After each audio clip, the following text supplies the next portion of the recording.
Julie's best friend had just lost her mother. Funerals were never easy for Julie, but attending the funeral of her second mother was even more challenging.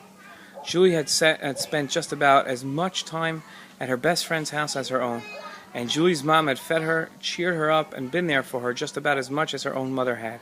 Before she went to pay a shiva call, Julie decided to stop by the kotel to think and pray for guidance. Julie thought about how difficult shiva is, both for the mourner and for those visiting.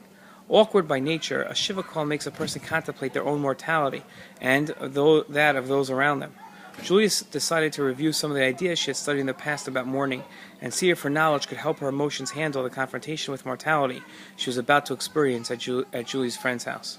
Julie remembered a class she took about the laws of mourning and recalled the Rambam's writings, which read, after the burial and the comforting that is done at the cemetery, the mourner goes home. On each of the 7 days of mourning, people come to comfort him. Whether new people come or not, the others still comfort him and tell them, may you be comforted from heaven. Today, Julie knew, and we also tell the mourner that we hope he or she finds comfort from God among the mourners of Zion and Yerushalayim. Julie recalled a curious law she read and was treated almost as an aside in the laws of mourning. The Rambam wrote that if a person who died and left no mourners that needed to be comforted, the community sets up 10 upstanding people to come and sit in his house for 7 days of mourning. The community then comes to comfort them.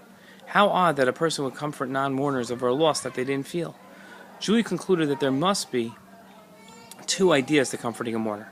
One is comforting the mourner, and the second is showing honor to the dead by taking time out of your day to recognize the great influence they've had on you.